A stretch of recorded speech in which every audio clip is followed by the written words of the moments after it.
وعلى آلك وأصحابك يا حبيب الله الصلاة والسلام عليك يا نبي الله وعلى آلك وأصحابك يا نور الله. میٹھے بیٹے اسلامی بھائیوں، الحمدللہ عز و جل رب کریم کا جتنا شکر ادا کریں وہ کم ہے کہ اس نے ہمیں اپنے اور اپنے حبیب علیہ الصلوۃ والسلام کے ذکر کے اس اجتماع میں، اس محفل میں بیٹھنے کی سعادت بخشی ہے. رب کریم ہم سب کا جمع ہونا اپنی بارگاہ میں قبول فرمائے. اس مسجد سے بڑی یادیں وابستہ ہیں. مجھے یاد ہے کہ جب اس مسجد کا افتتاح تھا تب مجھے یہاں حاضری کا شرف ملا تھا، اور شاید میں کسی ملک سے آیا تھا اور ایئرپورٹ سے ہی مجھے سیدھا یہاں آنا پڑا تھا. تو اللہ کریم ماشاءاللہ اس کے بعد یہ مسجد آباد بھی ہوئی، اور یہاں رمضان میں بھی کافی مجھے اس مسجد کے لیے کہا گیا، مگر بہت سارے شیڈیول تھے تو میں نے معذرت کی تھی اور وعدہ کیا تھا کہ میں عید کے بعد حاضری دوں گا. تو آج ماشاءاللہ سید الشہداء سیدنا حمزہ رضی اللہ تعالیٰ عنہ شہدائے احد کی یاد میں یہ اجتماع سجایا گیا ہے. رب کریم ہم سب کا جمع ہونا اپنی بارگاہ میں قبول فرمائے.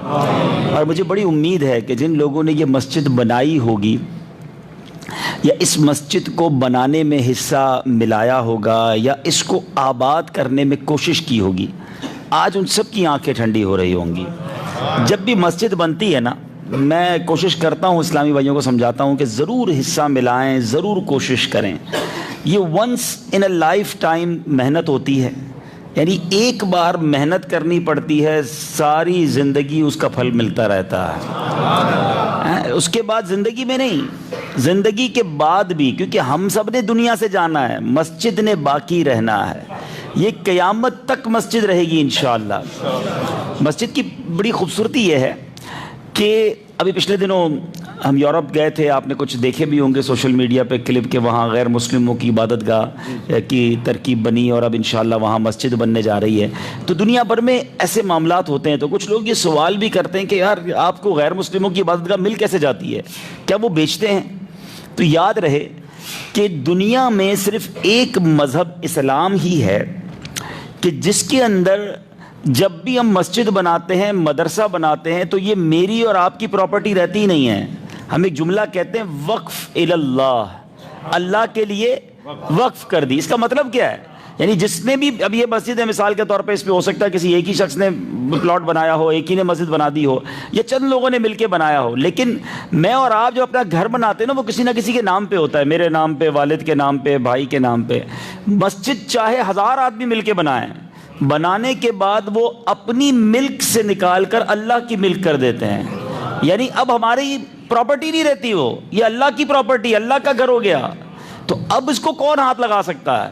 اور یاد رہے مسجد کی جب نیت ہو جائے نا، تو ایسا نہیں ہے یہ جو چھت نظر آ رہی ہے، یہ عمارت نظر آ رہی ہے یہی مسجد ہے، نہیں.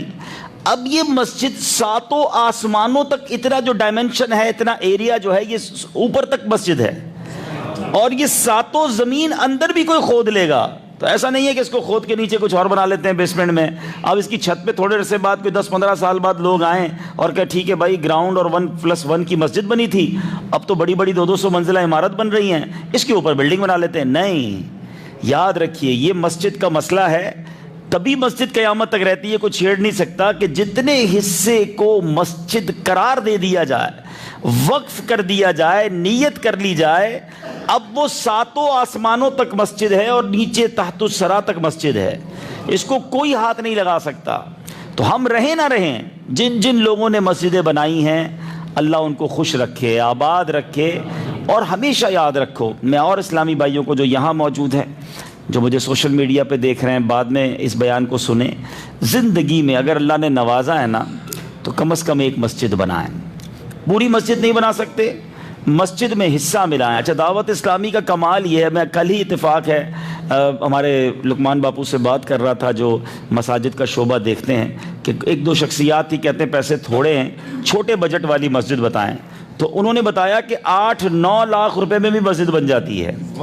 ٹھیک ہے نا؟ تو اگر تھوڑا بجٹ بھی ہے، 4-6 دوست ملیں اور مل کر کے یار چلو اللہ کا ایک گھر بنا لیتے ہیں, ہم رہیں نہ رہیں, کیونکہ نبی پاک کا سچا وعدہ ہے جو اللہ کے لیے مسجد بناتا ہے اللہ اس کے لیے جنت میں گھر بناتا ہے. ہم سب نے گھر دنیا میں بنا لیے, نہیں بنائے تو کوشش کر رہے ہیں بنانے کے لیے. کرائے والا کوشش کر رہا ہے اپنا ہو جائے, اپنے گھر والا کوشش کر رہا ہے بڑا ہو جائے, ساری زندگی اسی چکر میں گزر رہی ہے. حالانکہ یہاں 60 70 میکسیمم 80 سال جی لو گے, پھر تو مرنا ہے نا. ادھر کتنے سال قیام, جنت میں تو کوئی ٹائم لمٹ ہی نہیں ہے نا, کوئی ایکسپائری ڈیٹ ہی نہیں ہے. وہاں گھر ہے کہ نہیں ہے؟ وہاں گھر اسے ملے گا جس نے دنیا میں مسجد بنائی ہوگی. تو یہ خوش نصیب ہوتے ہیں. کوشش کیا کرو, پوری نہیں تو کچھ حصہ مسجد کی خدمت ہی کر لو, مسجد آباد کرنے والوں میں بن جاؤ, تو انشاءاللہ اللہ کی رحمت سے امید ہے رب کریم جنت میں گھر عطا فرمائے گا. تو مجھے بڑی خوشی ہوئی آج ماشاءاللہ اس مسجد کو اس طرح آباد اور اتنی خوبصورت. اللہ میں پھر دعا کرتا ہوں اللہ سے جنہوں نے بنائی سجائی کوشش کی, اللہ سب کو جنت میں اعلیٰ محل عطا فرمائے. درود پاک پڑھنے کے بے شمار فضائل و برکات ہیں. نبی پاک صلی اللہ تعالی علیہ وسلم کا فرمان عالی شان ہے جس کا مضمون ہے کہ بے شک قیامت کے روز میرے حوض کوثر پر کچھ لوگ آئیں گے جنہیں میں کثرت درود کی وجہ سے پہچانتا ہوں گا. پہچان کی وجہ کیا بنے گی؟ درود پاک کثرت سے پڑھنا. اور حوض کوثر کی اہمیت آج کل گرمی میں سمجھنا زیادہ آسان ہے. 40-45 ڈگری ٹیمپریچر میں کیسی پیاس لگتی ہے. ابھی تو ایئر کنڈیشن چل رہا ہے, مسجد کے اندر ہم سکون سے بیٹھے ہیں, تھوڑی دیر کے لیے اللہ نہ کرے لائٹ چلی جائے, رات ہے حالانکہ, پنکھا بھی نہ چلے اے سی بھی نہ چلے, کتنی دیر بیٹھو گے؟ تھوڑی دیر کے بعد سب کے پسینے چھوٹنا شروع ہو جائیں گے, پیاس لگنا شروع ہو جائے گی. اور اگر یہی ہم دھوپ کے اندر دوپہر میں کھڑے ہو جائیں تو کتنی دیر کھڑے رہ سکتے ہیں؟ ذرا سوچئے قیامت کے دن سائے کی اور پانی کی کتنی اہمیت ہوگی. جب زمین تانبے کی ہوگی, سورج 1.25 میل پر ہوگا, لوگوں کی چیخیں نکل رہی ہوں گی, العطش العطش, ہائے پیاس ہائے پیاس.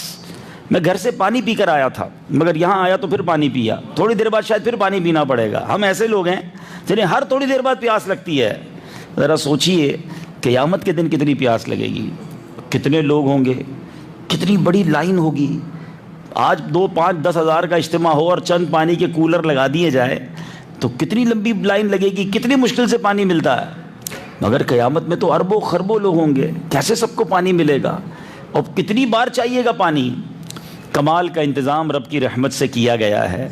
احادیث کا مضمون ہے کہ حوض کوثر پر اتنے پیالے ہیں جتنے آسمان پر ستارے ہیں, جس کی کوئی تعداد ہی نہیں پتا, کوئی گن ہی نہیں سکتا تارے, اتنے پیالے ہیں.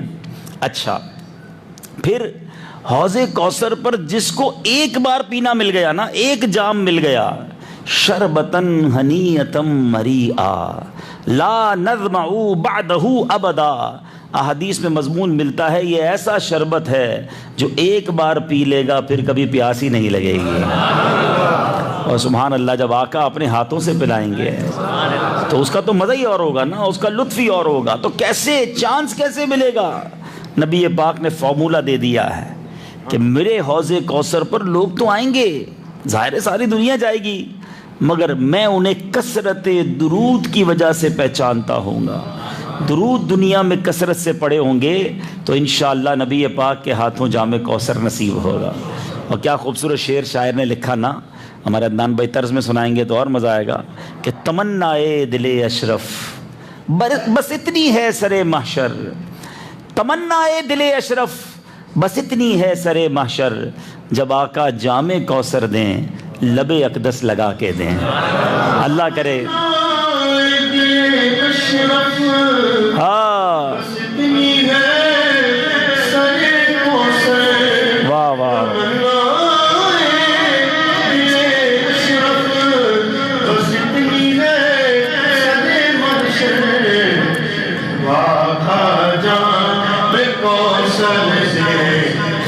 واہ واہ واہ,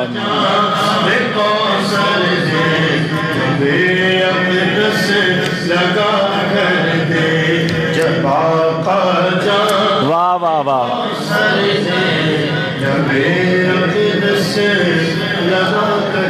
یہ اس شعر میں وہی کیفیت ہے کہ جام کوثر تو مل ہی جائے گا اللہ کی رحمت سے، نبی پاک کی کرم نوازی سے. یعنی وہ کہتے ہیں نا رحمت پر اتنا مان ہونا، اتنا بھروسہ ہونا، اتنا یقین ہونا کہ جام کوثر تو ملنا ہے، مزید کرم یہ ہو جائے کہ آقا لب اقدس لگا کے دے دیں.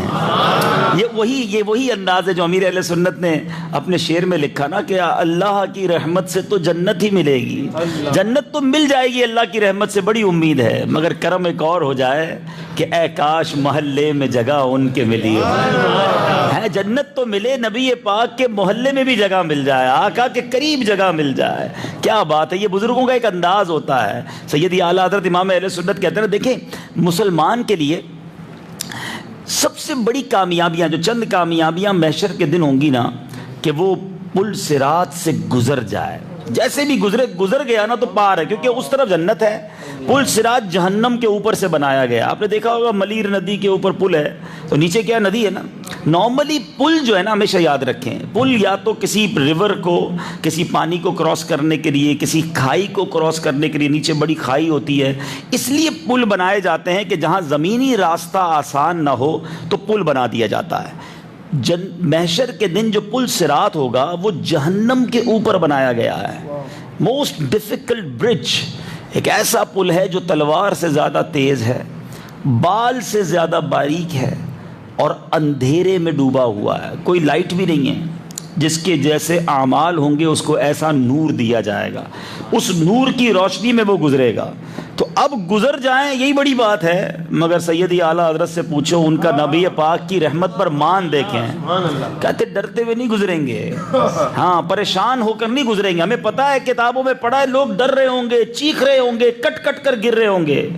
سیدی اعلیٰ حضرت کہتے ہیں پائے کوباں پل سے گزریں گے تیری آواز پر. What is the reason? کیونکہ نبی پاک وہاں ہوں گے اور پل صراط کے کنارے سجدہ ریز ہو کر رب سلم امتی کی صدائیں لگا رہے ہوں گے. تو پائے کوبا کا مطلب ہے پیر جماتے ہوئے پر اعتماد ہیں، جس کو کہتے ہیں نا بہت زیادہ خوشی کے عالم میں، گھبراہٹ نہیں ہوگی، اعتماد ہوگا. پائے کوبا پل سے گزریں گے تیری آواز پر، رب سلم کی صدا پر وجد لاتے جائیں گے، وجد کرتے ہوئے گزریں گے. رب سلم کی صدا ہوگی نا. تو اللہ تعالیٰ ان بزرگوں کی جو رحمت پر مان ہے اس کا صدقہ ہمیں عطا فرما دے، ہمیں پل صراط سے بھی ثابت قدمی سے گزار دے، نبی پاک کے ہاتھوں ہمیں جام کوثر بھی مل جائے، جنت میں داخلہ بھی مل جائے اور آقا کے محلے میں جگہ بھی مل جائے. اللہم آمین. درود پاک محبت سے پڑھ لیں. اللہم صلی علی سیدنا و مولانا محمد وآلہ وصحبہ وبارک وسلم.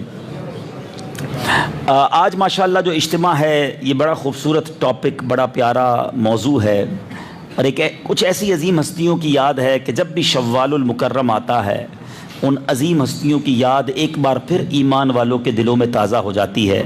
آج شہدائے احد رضوان اللہ تعالیٰ علیہ مجمعین کے ایصال ثواب کے لیے اجتماع سجایا گیا ہے. 14 شوال المکرم کو یہ زبردست مارکہ ہوا. اور اگر اسلامی تاریخ پڑھیں، ویسے تو بہت سارے غزوات ہوئے، غزوہ تبوک ہوا، غزوہ بدر ہوا، غزوہ احد ہوا، اس کے علاوہ بھی بہت سارے غزوے ہوئے، صحابہ کرام کو لشکر کو نبی پاک نے روانہ کیا. لیکن اسلامی تاریخ کا جس کو آپ کہیں نا کہ سنہرا باب، جس میں صحابہ کرام نے کمال کی قربانیاں دی، جس طرح اپنے آپ کو نبی پاک کے آگے پیش کیا، جانیں قربان کی، وہ سب سے زیادہ قربانیاں جس غزوے میں صحابہ کرام نے دی وہ غزوہ احد ہے. اور یاد رہے غزوہ احد جو تھا وہ 3 سنہ ہجری میں ہوا. ہجری کہتے ہیں نبی پاک علیہ الصلوۃ والسلام جو مکہ پاک سے مدینہ منورہ تشریف لے گئے اس کے بعد سے یہ کیلنڈر شروع ہوا ہے. آج 1440 سنہ ہجری ہے نا، تو اس کا مطلب یہ ہوا کہ ٹھیک 1440 سال پہلے یہ نبی پاک علیہ الصلوۃ والسلام مکے سے مدینہ تشریف لے گئے تھے. ٹھیک ہے، تو 3 سنہ ہجری. ابھی مدینہ گئے تیسرا ہی سال تھا، بلکہ دوسرے ہی سال جو غزوہ بدر ہوا نا وہ 2 سنہ ہجری میں ہوا، اور 3 سنہ ہجری میں غزوہ احد ہو گیا. غزوہ بدر میں مسلمانوں کی تعداد اپروکسیمیٹلی کم و بیش 313 تو وہ تھے جو بدر کے میدان میں تھے. کچھ صحابہ کرام کو مدینہ پاک میں چھوڑا گیا تھا عورتوں اور بچوں کی حفاظت کے لیے، ورنہ ٹوٹل مسلمانوں کی یوں سمجھیے طاقت جو تھی نا وہ بدر کے میدان میں موجود تھی. اور یہ حق و باطل کا ایک ایسا مارکہ تھا. یہ 17 رمضان کو ہوا. ٹھیک ہے. اس کو یوم الفرقان کہا جاتا ہے. یوم الفرقان کیوں کہا جاتا ہے؟ فرق کر دیا اس دن, اس غزوے نے, اس لڑائی نے, اس جنگ نے فیصلہ کر دیا, ڈیسائیڈر تھا وہ. اصل میں ہوا کیا تھا کہ جو کفاران مکہ تھے ان کے دل میں بڑا بغض تھا مسلمانوں کے لیے. آپ کو واقعات پتہ ہیں, نبی پاک حالانکہ پیدا مکے میں ہوئے, مگر کس طرح نبی پاک کو, آپ کے صحابہ کو ستایا گیا, الٹیمیٹلی اتنا تنگ کیا گیا کہ اب صحابہ کرام کو نبی پاک نے کہا مکہ چھوڑ کر مدینے چلے جاؤ. جائیدادیں چھوڑیں, اپنا مال چھوڑا, چھپتے چھپاتے مدینے پہنچ گئے. اب نبی پاک علیہ الصلوۃ والسلام بھی جس طرح مدینے پہنچے, وہ واقعہ بھی طویل ہے کہ رات معاذ اللہ قتل کرنے کی سازش تھی, نبی پاک کو شہید کرنے کی سازش تھی, مگر وحی کے ذریعے پتہ چلا اور پیارے آقا صدیق اکبر کے ساتھ مکہ پاک روانہ ہو گئے. لیکن اب جب یہ سب مدینے پہنچ گئے نا, تو مکے میں جو کفاران مکہ تھے وہ بڑے انتقام کی آگ میں تھے کہ یہ ادھر جا کے اسٹرانگ ہو جائیں گے, اسلام پھیلنا شروع ہو جائے گا, کچھ بھی کر کے ان کو ختم کرنا ہے. تو بڑی پریپریشن, بڑی تیاری, بڑے اسلحے کے ساتھ یہ پہنچے تھے بدر کے میدان میں, اور ان کا پلان یہ تھا کہ ایک ہی باری میں اسلام کو ختم ہی کر دینا ہے. اور آپ کو یاد ہوگا وہ دعا جو نبی پاک نے بدر کی رات, مارکے کی رات کی تھی کہ یا اللہ اگر یہ 313 دنیا میں نہ رہے تو پھر تیرا نام لینے والا دنیا میں کوئی نہیں رہے گا. یہ وہ تاریخی دعا تھی کہ پھر فرشتوں کی فوج نازل ہوئی, اور بدر کے میدان میں کفار کو لگ پتا گیا کہ ان سے کیسے لڑیں. یہ تلوار اٹھاتے تھے صحابہ, اس سے پہلے ہی کافر کا سر تن سے جدا ہو جایا کرتا تھا. صحابہ آ کے کہتے تھے نبی پاک سے کیسی لڑائی ہے, ہم ابھی پہنچتے نہیں ہیں دشمن تک, وہ پہلے ہی مر جاتا ہے. تو پیارے آقا علیہ الصلوۃ والسلام نے فرمایا یہ فرشتوں کی فوج آئی ہے تمہاری مدد کے لیے. اچھا اس کے بعد کیا ہوا, یہ ساری باتیں میں کیوں بتا رہا ہوں کہ پہلے پس منظر بتا ہوگا تو احد کی لڑائی کیوں ہوئی یہ سمجھ آئے گا آپ کو. تو یہ سیکنڈ 2 سنہ ہجری کو بدر کی لڑائی ہوئی, اس میں بڑے بڑے جرنیل سپہ سالار مارے گئے مکے والوں کے, کفاران مکہ کی سمجھ لے کہ کمر ٹوٹ گئی. لیکن ان لوگوں کے اندر ایک انتقام کا جذبہ تھا. اب جس کا شوہر مر گیا تھا, اس کی بیوہ تھی, اس کے بچے تھے, والد مر گیا تھا, بھائی مر گیا, اب سب نے پلان کیا تھا کہ اب خون کا بدلہ خون. اب زندگی کا ایک ہی مقصد ہے کہ ہم نے اپنے رشتہ داروں کا بدلہ لینا ہے. اسی میں ایک خاتون تھی جن کا نام ہند تھا, انہوں نے ایک غلام وحشی کو کہا کہ اگر تم نے حمزہ نبی پاک علیہ الصلوۃ والسلام کے چچا ہیں ان کو شہید کر دیا تو میں تمہیں آزاد بھی کر دوں گی, اتنے سارے پیسے بھی دوں گی. اس نے بھی پلان کر لیا. اب طرح طرح کے انتقام کی آگ میں جلے بھنے ہوئے تھے, فل پلاننگ کی, بہت پیسہ خرچ کیا, نیا اسلحہ خریدا, اور ساری تیاری کے ساتھ 1 سال بعد, اب ذرا سمجھیے گا, غزوہ بدر کب ہوا تھا؟ 17 رمضان, ٹھیک ہے, 2 سنہ ہجری, اور ٹھیک 1 سال اور کچھ دن کے بعد شوال کی 14 تاریخ, یہ آلموسٹ 5-6 شوال کو روانہ ہوئے ہوں گے, جب یہ 12 شوال کو مدینے کے قریب پہنچے. یعنی ایک ہی سال میں پوری تیاری کے ساتھ پھر جناب حملہ کرنے پہنچ گئے مدینے. اچھا یہاں کیا ہوا, مدینے والوں کو نبی پاک علیہ الصلوۃ والسلام اور ان کے صحابہ کو پتہ نہ تھا. دیکھیں جنگ کو اعلان کر کے تو ہوتی نہیں ہے کہ بھائی اس تاریخ کو جنگ ہوگی, تم بھی تیاری کر لو, ہم بھی تیاری کر لیتے ہیں, ایسا تو ہوتا نہیں ہے. انہوں نے کیا تیاری کی, مسلمانوں کی اس طرح سے کوئی پریپریشن نہیں تھی. اور دوسرا پتہ بھی نہیں چلا, جب یہ مدینہ پاک کے جب بہت قریب پہنچ گئے تب جا کے پتہ چلا کہ ایک لشکر 3000 فوجی ہیں اس میں, اور پوری تیاری کے ساتھ وہ پہنچ گئے ہیں مدینے کے قریب. اب صحابہ کرام کا مشورہ ہوا, نبی پاک بھی اس مشورے میں تھے کہ کیا کرنا چاہیے, باہر جا کر لڑنا چاہیے یا شہر میں ہی لڑنا چاہیے.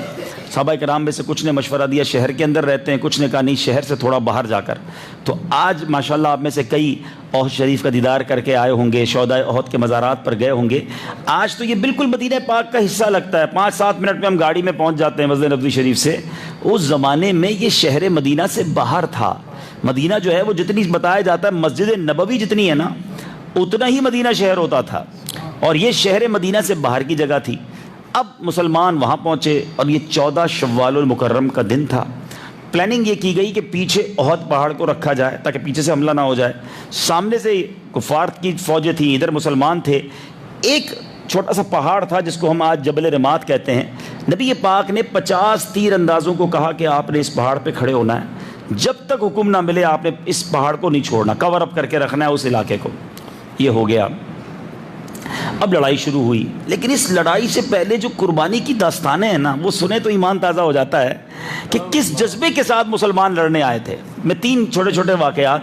ایک چھوٹی عمر کے صحابی تھے, بچے ہی تھے, عمر ان کی چھوٹی تھی, حضرت رافع نام تھا. نبی پاک نے پہلے بچوں کو الگ کیا کہ سارے بچے باہر ہو جائیں اور آپ لڑائی نہیں رکھ سکتے. حضرت رافع اپنے انگوٹھوں پہ کھڑے ہو گئے, تھوڑا قد اونچا کیا کہ حضور میرا قد تھوڑا اونچا ہے, مجھے سلیکٹ کر لیا جائے. چیک کیا گیا تو جتنا قد ریکوائرڈ تھا اتنے قد میں وہ آ گئے, تو ان کو سلیکٹ کر لیا گیا. تو ایک اور بچے بھی اس جنگ میں تھے, ان کا نام حضرت سمورہ تھا. وہ کہتے ہیں رافع کو آپ نے سلیکٹ کیا, مجھے بھی سلیکٹ کریں. ان کا قد چھوٹا تھا, ان کو کہا گیا آپ کو سلیکٹ نہیں کریں گے, کر رافع سے میری کشتی کرائیں, میں کشتی میں اس کو پچھاڑ دوں گا. کشتی کرائی گئی, اب انہوں نے حضرت رافع کو پچھاڑ دیا, وہ بھی سلیکٹ. یعنی ہر شخص شہادت کے جذبے میں سرشار ہے. حضرت عمر بن جموح کے بارے میں آتا ہے آپ کے پیر میں لنگ تھا, لنگڑا پن تھا, تو آپ کو کہا گیا کہ آپ کیسے لڑیں گے, تو کہا نہیں بس مجھے اجازت دے دیں, میں لنگڑاتے ہوئے ہی جنت کے باغ میں جانا چاہتا ہوں. آپ کو بھی اجازت دے دی گئی. یعنی اس جذبے کے ساتھ مسلمانوں کو شہادت کا ایسا جذبہ تھا کہ بس آج نبی پاک پر قربان ہونا ہے. 17 دن پہلے ایک شخص کی شادی ہوتی ہے, 17 دن کا دولہا ہے, نوجوان ہے, ینگسٹر بیٹھے ہیں, شادی سے پہلے اور شادی کے بعد تو بندہ ملتا ہی نہیں ہے, غائب ہی ہو جاتے ہیں, مسجدوں سے بھی غائب ہو جاتے ہیں. ایسا نہ کیا کرو بھائی, شکرانے میں زیادہ نفل پڑھا کرا کرو. بہرحال 17 دن ہو گئے شادی کو, اعلان ہوا کہ آج مسلمانوں کو ضرورت ہے اللہ کی راہ میں قربانی کی. وہ 17 دن کا دولہا بھی اس غزوے میں آتا ہے, ان کا نام ہے حضرت حنظلہ رضی اللہ تعالیٰ. اور آپ جس کیفیت میں آئے تھے, آپ کو غسل کی حاجت تھی, مگر لڑتے لڑتے شہید ہو گئے. اور جب شہید ہوئے تو آپ کی لاش نہیں ملتی تھی. صحابہ کرام نبی پاک کے پاس آئے کہ حضور حنظلہ کی لاش نہیں مل رہی. نبی پاک نے فرمایا تھوڑا انتظار کرو, حمزہ کو فرشتے آسمانوں پر لے گئے, ان کو غسل دیا جا رہا ہے. چونکہ غسل کی حاجت تھی تو غسل فرشتے دے رہے ہیں, اور آپ کا نام ہی غسیل الملائکہ ہو گیا, آپ کا لقب پڑ گیا. تھوڑی دیر بعد آپ کا جنازہ جو ہے وہ زمین پر آتا ہے تو بالوں سے پانی کے قطرے ٹپک رہے ہیں. تو ایسا جذبہ تھا. اب یہ غزوہ شروع ہوا, حضرت حمزہ رضی اللہ عنہ شیر خدا ہیں, اور آپ بڑی جواں مردی کے ساتھ لڑے, مگر وحشی نے پلان کیا ہوا تھا, اس کو ٹارگٹ دیا گیا تھا کہ ان کو مارنا ہے. وہ ایک بالکل ٹیلی کے پیچھے تاک لگا کر بیٹھا تھا. جیسے ہی حضرت حمزہ سامنے آئے, اس نے ایک نیزہ مارا اور اس سے آپ شہید ہو گئے. آپ کو شہید تو کیا گیا, مگر آپ کے ساتھ ایک اور ظلم یہ ہوا کہ آپ کے جگر کو نکال کر اس عورت نے اپنے دانتوں سے اس جگر کو بھی چبایا. یعنی انتقام کا اس قدر لیول تھا کہ کسی طریقے سے مسلمانوں کو زبردست نقصان پہنچانا ہے. لیکن ہوا یہ کہ زبردست لڑائی میں مسلمان کنٹینیو فتح حاصل کر رہے تھے, اور ایک وقت ایسا آیا کہ مسلمانوں کی زبردست جواں مردی کی وجہ سے کفار واپس جانے لگے, بھاگنے لگے. لیکن اس میں ایک کہتے ہیں نا بائی مسٹیک ایسا ہو گیا کہ جب مال غنیمت جمع کیا جانے لگا تو جو لوگ اوپر ٹیلے پہ تھے 50 کے قریب جو تیر انداز تھے, وہ یہ سمجھے کہ جنگ ختم ہو گئی ہے, اب مال غنیمت تقسیم ہو رہا ہے, جو لشکر والے مال چھوڑ گئے تو اس کو ڈسٹریبیوٹ کیا جا رہا ہے. تو انفارچونیٹلی وہ 50 لوگ جو تھے وہ وہاں سے نیچے آ گئے.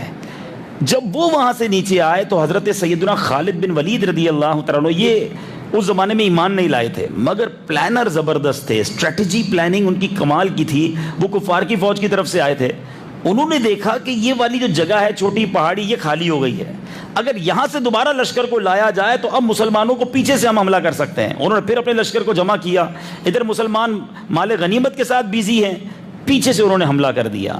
اور اب اس حملے میں مسلمانوں کو زبردست نقصان ہوا, کئی صحابہ شہید ہوئے.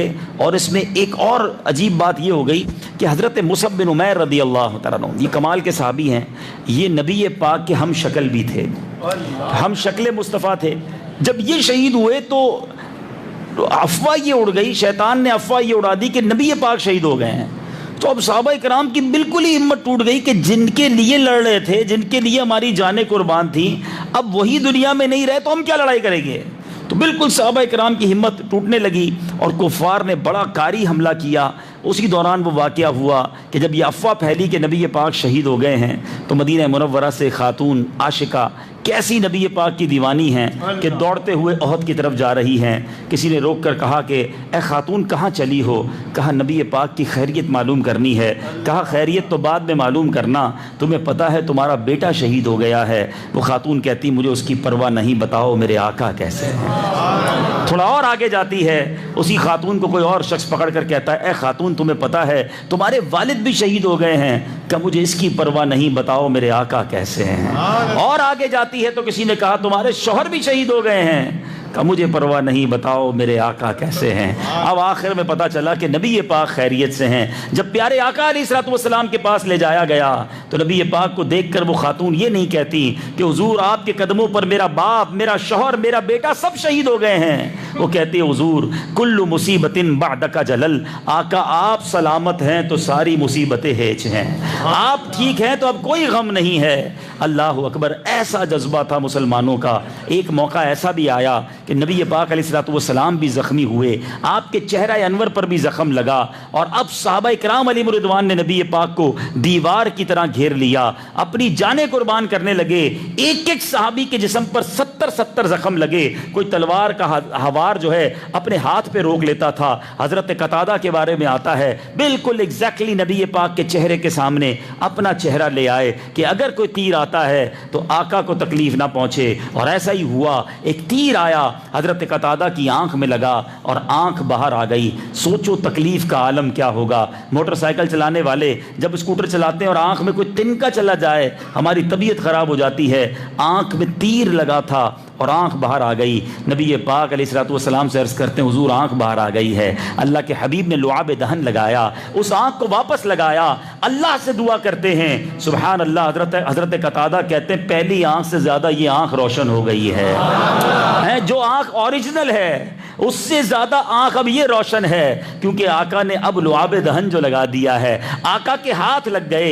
اس طرح صحابہ کرام نے اپنی جانیں قربان کی۔ حضرت زیاد کے بارے میں آتا ہے خوب آپ پر وار ہوئے، نبی پاک کے سامنے ڈھال بن کر کھڑے رہے، جب زخموں سے چور چور ہو گئے تو نبی پاک کے قدموں میں آتے ہیں اور عرض کرتے ہیں فزت برب الکعبہ، رب کعبہ کی قسم میں کامیاب ہو گیا، اور نبی پاک کے قدموں پر اپنی جان قربان کر دی۔ حضرت سعد بن نبی وقاص کی قسمت پر ہماری جانیں قربان۔ آپ نے سنا ہوگا صحابہ کرام یہ نعرہ لگاتے تھے فدا کا امی و ابی یا رسول اللہ، آقا ہمارے ماں باپ آپ پر قربان۔ حضرت سعد بن نبی وقاص وہ صحابی ہیں جو ایگزیکٹلی نبی پاک کے سامنے کھڑے ہو گئے، آقا سے کہتے ہیں حضور آپ پیچھے ہو جائیں، ایسا نہ ہو کوئی تیر آپ کو لگ جائے، اور نبی پاک پیچھے سے تیر نکالتے، حضرت سعد کے ہاتھ میں تیر پکڑاتے اور حضرت سعد تیر چلاتے، نبی پاک تیر پکڑاتے، اور سنو آقا کیا فرماتے، اے سعد تیر چلاؤ میرے ماں باپ تجھ پر قربان۔ نبی پاک حضرت سعد سے یہ فرما رہے ہیں، اور حضرت سعد نے اتنے تیر چلائے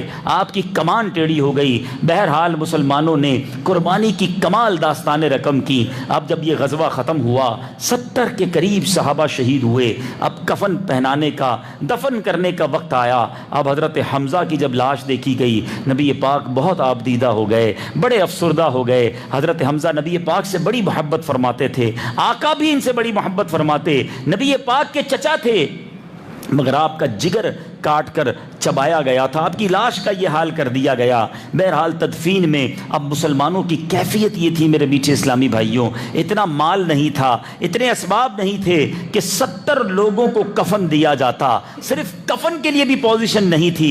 2 لوگوں کو ایک قبر میں دفنایا گیا، آگے اس کو رکھا جاتا تھا جو قرآن زیادہ جانتا تھا۔ اب باری آئی حضرت مصعب بن عمیر رضی اللہ تعالیٰ عنہ کو دفنانے کی۔ ذرا حضرت مصعب بن عمیر کے بارے میں بھی سن لو، بڑے نوجوان یہاں بیٹھے ہیں، بڑی تمنا ہوتی ہے اچھے لباس پہنے، ذرا دنیا میں فیشن کرنے کا بڑا شوق ہوتا ہے، تھوڑے پیسے زیادہ ہو جائیں تو اچھی گاڑی لوں گا، دنیا کو بتاؤں گا کہ میں کتنا آگے بڑھ گیا ہوں۔ حضرت مصعب بن عمیر کی ہسٹری پڑھیں، یہ وہ شخص تھے جب ایمان نہیں لائے تھے مکے کے شہزادے کہلاتے تھے، one of the billionaire personality کے بیٹے تھے، بڑا مال تھا، بڑے قیمتی لباس پہنتے تھے، آپ جیسا لباس پہنتے تھے مکے کے نوجوان اس کو فالو کرتے تھے، ٹرینڈ سیٹر تھے، ایسے قیمتی لباس پہننے والے تھے، ایمان نہیں لائے تھے، مگر جب جلوے جانا دیکھا، نبی پاک کا دیدار کیا، آقا کے عشق میں گرفتار ہوئے، جب ان کے والد کو پتا چلا کہ مصعب مسلمان ہو گیا ہے، کہا بیٹا یہ کیا کر دیا،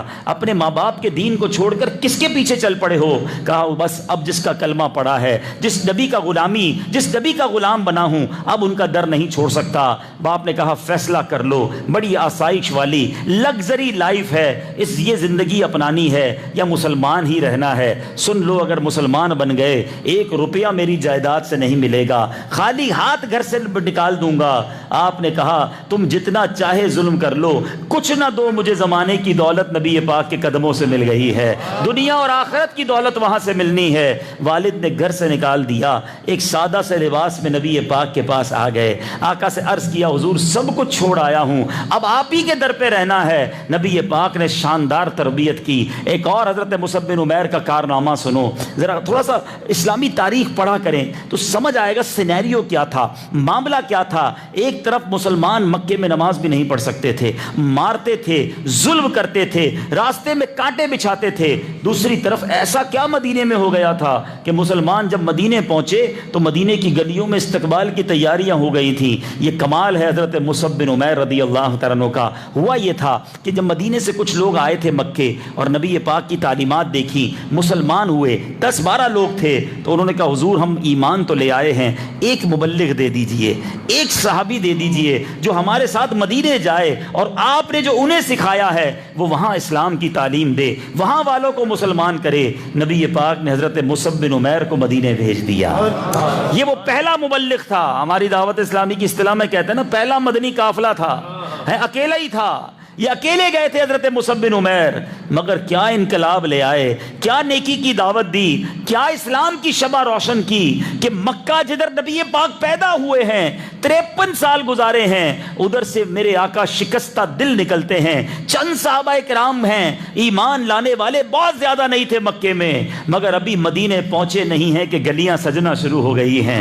طلع البدر علینا کے نغمے گنگنائے جا رہے ہیں. بچے ہوں, بوڑھے ہوں, بچیاں ہوں, نبی پاک کے استقبال کی تیاریوں میں مصروف ہیں. یہ حضرت مصعب بن عمیر نے اسلام کا نور وہاں ایسا پہنچایا تھا. مگر اب حضرت مصعب بن عمیر کا جنازہ ہے, احد میں تدفین ہونی ہے. نبی پاک سے پوچھا گیا حضور کفن پورا نہیں ہے, سر پہ کفن رکھتے ہیں تو پیر ننگا ہو جاتا ہے, پیر چھپاتے ہیں تو حضور سر خالی ہو جاتا ہے. اتنا لمبا کپڑا نہیں کہ حضرت مصعب بن عمیر کو کفن دیا جا سکے. نبی پاک کی آنکھوں میں آنسو آ گئے. آقا فرماتے مکے کا شہزادہ تھا, اس کا ایک ایک لباس اتنا قیمتی تھا, مگر آج ہمارا حال یہ ہے کہ اس کو پورا کفن دینے کے لیے ہمارے پاس کپڑا نہیں ہے. ایسا کرو سر کو کفن سے ڈھک دو اور پیر پر کچھ گھاس ڈال دو اور اللہ کے سپرد کر دو. اے میرے میٹھے اسلامی بھائیوں, غزوہ احد پر بہت کچھ بیان کیا جا سکتا ہے, اس واقعے کو مختلف زاویوں سے بیان کیا جا سکتا ہے, مگر ذرا سوچئے یہ کیسی قربانی تھی, یہ کیسا ذوق تھا, یہ کیسا شوق تھا. سب کچھ صحابہ کرام نے نبی پاک پر قربان کیا, اپنے آپ کو سامنے پیش کر دیا کہ ہمیں مارنا ہے تو مار دو, نبی پاک کو کچھ نہیں ہونا چاہیے. آج میں اور آپ مسلمان گھرانے میں پیدا ہوئے ہیں, کس کو مشکل آئی ہے مجھے اور آپ کو نماز پڑھنے میں؟ ایئر کنڈیشن مسجد میں بیٹھے ہوئے ہیں. سوچو کعبہ سامنے ہوتا تھا, اذان نہیں دے سکتے تھے, اذان دیتے تھے تو لوگ مارتے تھے, سجدہ کرتے تھے تو اونٹ کی اوجڑی گردن پر رکھ دی جاتی تھی, گلا دبا دیا جاتا تھا. ہیں پتہ چل جائے کہ یہ ایمان لے آیا, اس کے گھر جا کے اس کو مارتے تھے. آج میں اور آپ کتنی آسانی سے مسلمان ہو گئے ہیں. کبھی سوچا سب سے پہلی آواز میرے اور آپ کے کانوں نے جو سنی وہ کیا تھی؟ اللہ اکبر, اللہ اکبر. اتنا آسان, ماں بھی مسلمان, باپ بھی مسلمان, خاندان بھی مسلمان. سوچو نا کتنی آسانی سے ایمان ملا ہے, جو چاہے اسلامی باتیں ہم کر رہے ہیں. مگر ان صحابہ کی قربانیوں کو نہ بھولنا, نبی پاک کی ان قربانیوں کو نہ بھولنا. یہ غزوہ احد ہر سال مجھے اور آپ کو یاد دلاتا ہے. آپ میں سے کئی تو وہ ہیں جو بار بار مدینے جاتے ہیں اور سید الشہداء بھی جاتے ہیں, بہت اچھی بات ہے, جانا چاہیے شہداء احد کے مزارات پر. لیکن جب جایا کرو تو ان کی قربانی بھی تو یاد کرو نا, کہ انہوں نے نبی پاک کے قدموں پر سب کچھ قربان کر دیا. میں نے کیا کیا دین کے لیے؟ اگر قیامت کے دن میری اور آپ کی سید الشہداء سے ملاقات ہو گئی, انشاءاللہ ہم دعا کرتے ہیں ہماری ملاقات ہو, ان سے ملاقات ہوگی تو نبی پاک کے قریب ہی ہوں گے نا وہ. لیکن اگر انہوں نے پوچھ لیا کہ میرا تو احد کے میدان میں جگر بھی چبایا گیا تھا, تم بتاؤ تم نے کیا قربانی دی ہے, تو ہم کیا جواب دیں گے کہ ہماری تو نمازیں بھی قضا ہو جاتی تھی. رمضان سے پہلے مسجد فل, رمضان کے اندر. کیا اب بھی رمضان کے بعد یہ حال ہے؟ یا نارملی تو پیغام یہ دے رہے ہیں ہم کہ بھائی رمضان تھی تو ہم مسجد میں تھے, رمضان تھی تو ہم نمازی تھے. تو کیا ہم رمضان کے لیے مسلمان تھے؟ اچھی بات ہے, مگر انہوں نے کیا کیا؟ جان قربان کر دی. ہم نماز پڑھنے کے لیے تیار نہیں ہیں. ہم نے دین کی کیا خدمت کی ہے بتائیے نا. وہ آپ تھوڑا سا ماشاءاللہ سارے ہی لوگ اولیاء کرام کے چاہنے والے مزارات پر جاتے ہیں, صحابہ کرام کے مزار پر جاتے ہیں, اہل بیت کے مزار پر جاتے ہیں, اور ماشاءاللہ اولیاء کرام کے مزار پر جاتے ہیں. ایک چیز نوٹ کیا کریں, ٹھیک ہے نا. وہ نوٹ یہ کریں, پہلے تو صحابہ کرام کی بات کر لیتے ہیں. نبی پاک نے حجۃ الوداع کے موقع پر جو خطبہ دیا تھا, سب سے جو آخری خطبہ تھا, کتنے صحابہ کرام تھے؟ کم و بیش 1,24,000 صحابہ کرام تھے. یعنی اس کا مطلب نبی پاک نے, ذرا اب یہ بھی بڑی مزے کی بات ہے, کیلکولیشن ذرا سمجھیے گا, تھوڑا سا یاد رکھو نا. 2 سنہ ہجری کو کتنے مسلمان تھے بدر میں؟ 313. حجۃ الوداع ہوا ہے 9 سنہ ہجری میں, ٹھیک ہے. 9 سنہ ہجری میں 1,24,000 ہو گئے ہیں. Look at the multiplication. اچھا, جب فتح مکہ ہوئی ہے نا 8 سنہ ہجری میں, تو مسلمانوں کا جو لشکر تھا جس نے مکہ فتح کیا وہ 10,000 صحابہ کرام تھے. بے شک سارے نہیں آئے تھے, لیکن چونکہ اب اسلام آس پاس کے ملکوں میں بھی پھیلنا شروع ہو گیا تھا, تو گروتھ دیکھیں کہ 313 ہیں 2 سنہ ہجری میں, اور 9 سنہ ہجری کے اندر اللہ کی رحمت سے 1,24,000 ہو گئے ہیں. 9 یا 10 سنہ ہجری میں یہ حجۃ الوداع ہوا. اب سمجھنے والی ہے 10 سنہ ہجری میں, تو 8 سال کے اندر ملٹیپلیکیشن دیکھیں. اب 1,24,000 صحابہ کرام تھے. جنت البقیع میں کتنے ہیں؟ جنت البقیع میں 10,000 صحابہ کرام مدفون ہیں. جو مزار ہے نا جنت البقیع میں, وہ 10,000 ہیں. تو 1,24,000 میں سے باقی کدھر گئے؟ یہ ساری دنیا میں پھیلے. یہ ایسے ہی گھر بیٹھے ایمان نہیں ملا مجھے اور آپ کو. پہلے صحابہ نے قربانیاں دی, اتنا لمبا سفر پر گئے کہ مدینے آ ہی نہیں سکے. یعنی مدینے واپس نہیں آ سکے کہ مدینے میں انتقال ہوتا. کسی کا کدھر انتقال ہو گیا, کسی کا کدھر ہو گیا. ہو سکتا ہے آپ میں سے کوئی چائنا جانے والے ہوں, تو حضرت سعد بن ابی وقاص کا مزار چائنا کے اندر ہے, گوانزو کے اندر.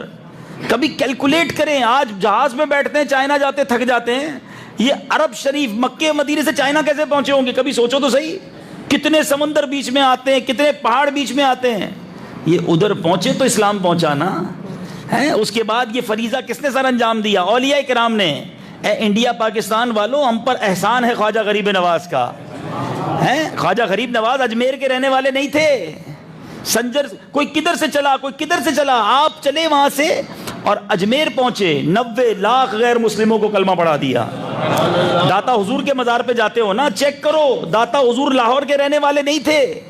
پاک پتن جاتے ہو, بابا فرید پاک پتن کے رہنے والے نہیں ہیں. عبداللہ شاہ غازی رحمۃ اللہ تعالی علیہ کراچی کے رہنے والے نہیں ہیں. ہمارا کیا حال ہے؟ ہمارا میوہ شاہ ہے جناب قبرستان, اب دادا بھی ادھر ہی ہیں, ابا بھی ادھر ہی ہیں, ہم بھی شاید آس پاس ہی کوئی قبر ڈھونڈ رہے ہیں. ہم نے کدھر جانا ہے؟ وہ ساری دنیا میں پھیل گئے اور انہوں نے جا کے دین پھیلایا. اللہ سلامت رکھے دعوت اسلامی کے مدنی ماحول کو, جو آج کے دور میں ہمیں یہ موقع دیتی ہے کہ چلو ساری زندگی کا سفر نہیں, کوئی 3 دن کا ہی مدنی قافلے میں سفر کر لو, کوئی 12 دن کا ہی کر لو, کوئی 1 ماہ کا کر لو, چلو 1 سال ہی اللہ کی راہ میں دے دو. اور ماشاءاللہ ہم نے دیکھا ہے کہ جو کام صحابہ کرام اولیاء کرام نے کیا کہ غیر مسلموں کو کلمہ پڑھایا, آج دعوت اسلامی کے مبلغ جب بیرون ملک جاتے ہیں یا ایسے علاقوں میں جاتے ہیں جہاں غیر مسلمین ہوتے ہیں, الحمدللہ مدنی قافلے کی برکت سے لوگ مسلمان ہوتے چلے جاتے ہیں. تو آج بھی موقع ہے صحابہ کی سنت کو زندہ کرنے کا. احد کے چاہنے والوں, احد کے شہداء کے چاہنے والوں, آپ سے میں گزارش کرتا ہوں. اور یہ مدنی قافلہ 2 طرفہ بینیفٹ ہے. ایسا نہیں ہے کہ ہم جا کر کسی کو نیکی کی دعوت دیں گے اس علاقے والوں کو فائدہ ہوگا, وہ تو ہوگا ہی ہوگا. جو خود مدنی قافلے میں جاتا ہے نا اس کو خود بہت کچھ سیکھنے کو ملتا ہے. بلکہ آج کے دور میں مدنی قافلے کا سب سے بڑا بینیفٹ میں بتا دوں, میرے نزدیک تو سب سے بڑا بینیفٹ یہ کہ وہ 3 دن تو ہم گناہ سے بچ جاتے ہیں, 3 دن ان ساری غلط گیدرنگ سے بچ جاتے ہیں. پھر سب سے بڑی بات یہ کہ وہ 3 دن بعد جماعت 5 نمازیں مل جاتی ہیں, اللہ کے گھر میں ہی ہوتے ہیں. 3 دن تو گناہ سے بچ رہے ہیں, نیکیاں مل رہی ہیں, زہ نصیب کسی کو تہجد مل رہا ہے, کسی کو اشراق چاش مل جاتی ہے. تو یہ وہ برکتیں ہیں جو مدنی قافلے میں ملتی ہے. پھر علم دین ایکسٹرا. تو آج شہداء احد کے ایصال ثواب کے لیے نیت کریں. ماشاءاللہ یہاں سے 28, 29, 30 جون کو 3 دن کے مدنی قافلے سفر کریں گے انشاءاللہ. تو نیت کریں انشاءاللہ مدنی قافلے میں سفر کریں گے انشاءاللہ. ہمت کریں.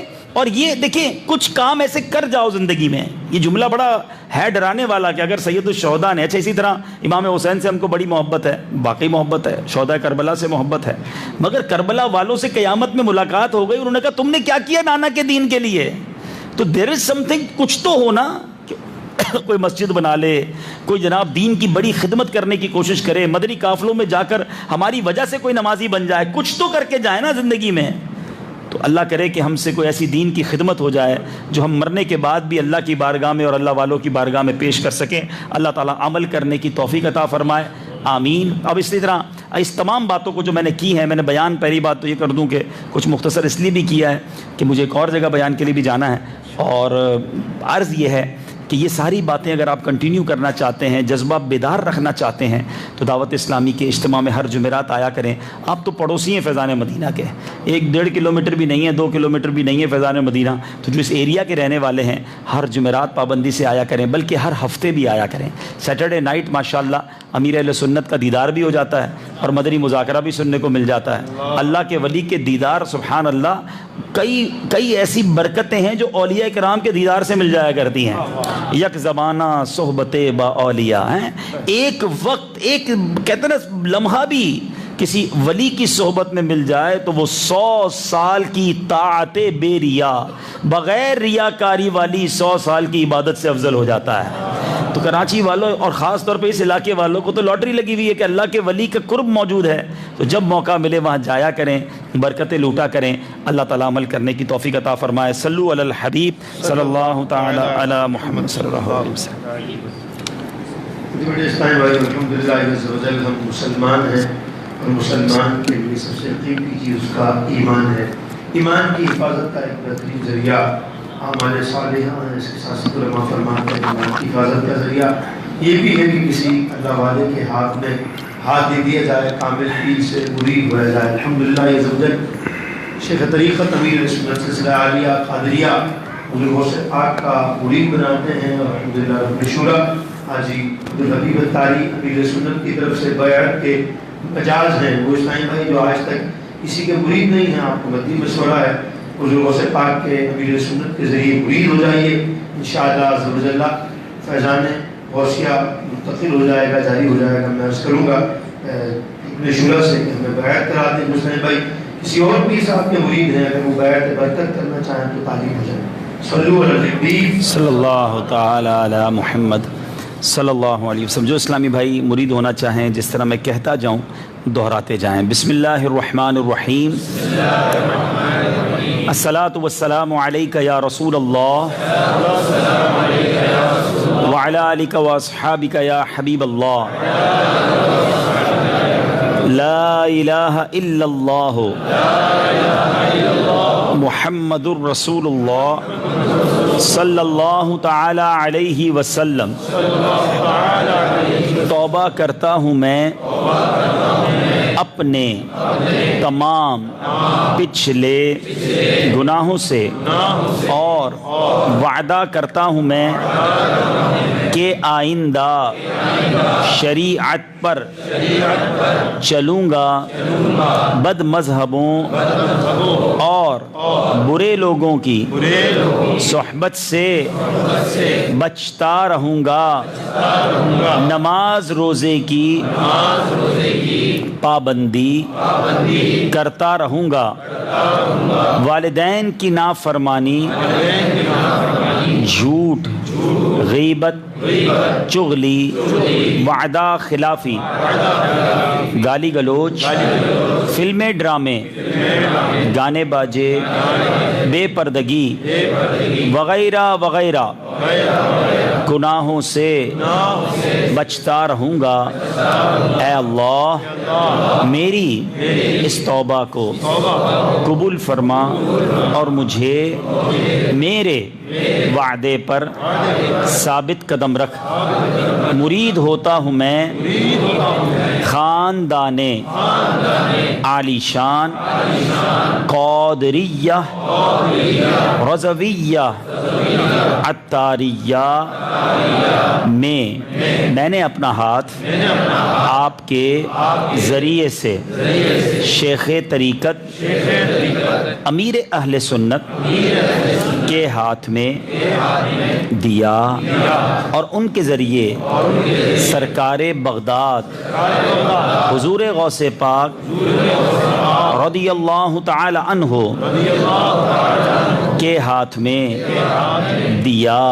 اے اللہ مجھے جناب غوث اعظم کے مریدوں میں قبول فرما، اور کل قیامت میں غوث پاک کے غلاموں میں اٹھا۔